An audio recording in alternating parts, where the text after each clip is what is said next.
I'm Honorable Dr. Yusuf Tanko SUNUNU. I represent the Yauri Shanga and Geski Federal Constituency of KABBI State. I'm also the Chairman House Committee on Healthcare Services. We all know that the pervading insecurity in the country is becoming worrisome. Hitherto, gone are the days when KABBI State used to be the most peaceful state in the country. Of recent, the encouragement,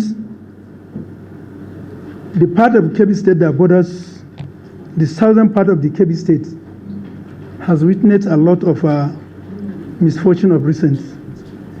You recall, not long ago, we have lost over 154 people from my constituency when they were traveling in a boat. The boat capsized. We can only account for 98 corpses with 22 survivors. A week ago, we have another calamity.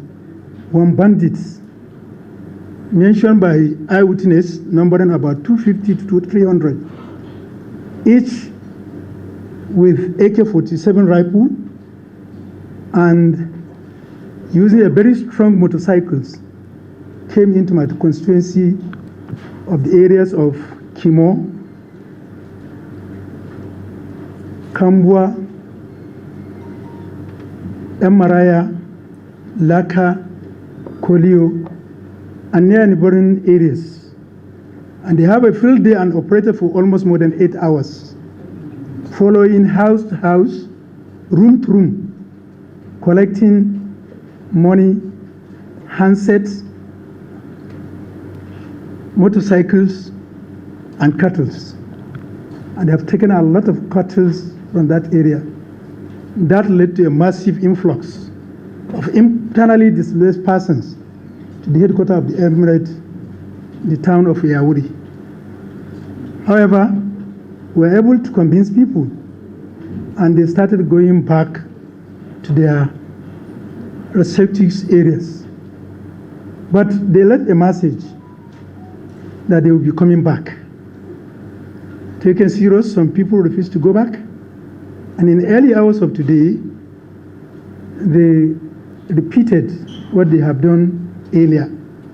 And they came into constituency, and somehow around 10:30 or thereabout, we were able to have access after a strong fight with some security guards, police that are guarding the federal government college, Bini Yauri, and they made inroad into the school.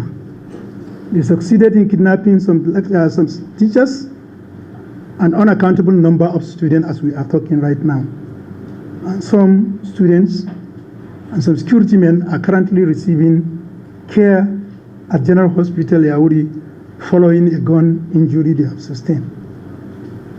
I told you that previously a week they were also there. This has really called for a concern.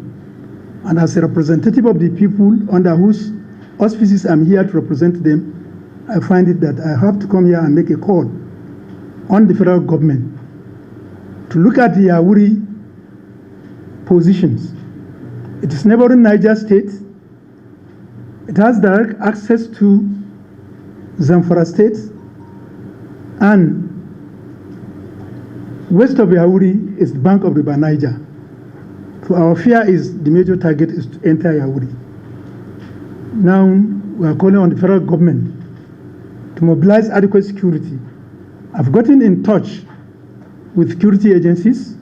We had discussion with the field commander of Operation Hadarin Daji, and truly it has been confirmed to me right now that military aircraft is on surveillance in the area. But I think we have to make it clear that KABBI State and indeed the Yauri Emirate hold a unique position in KABBI State, in the food security of this country.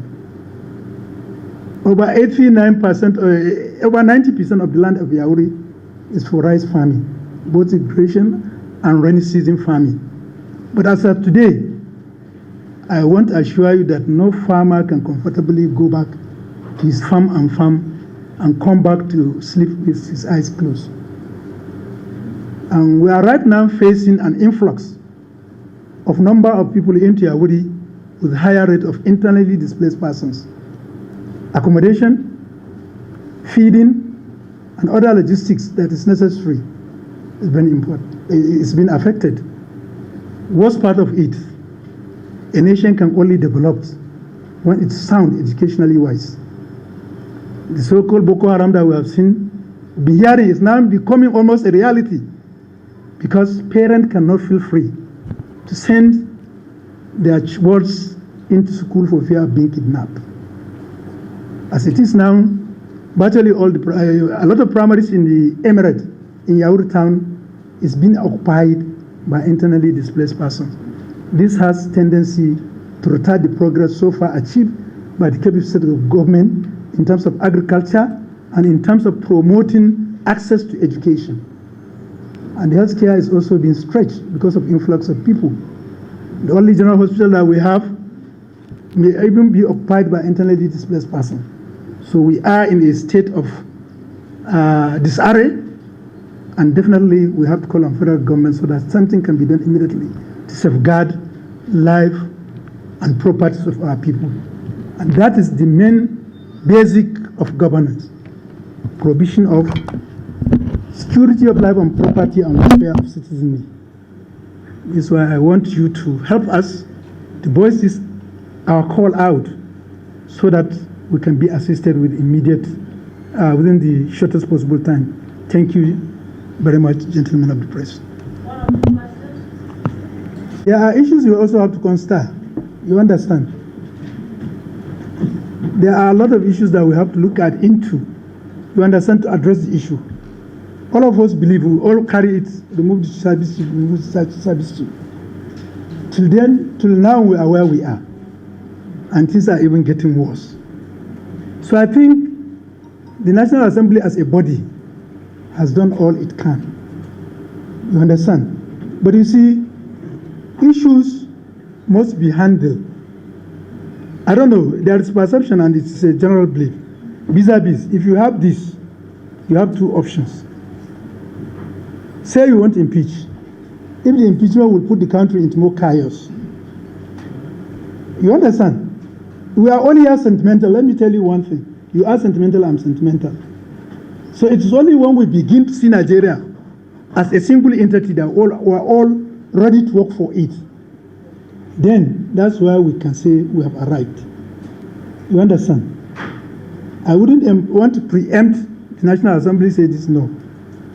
Is the National Assembly has its leadership, and leadership has us as its own members.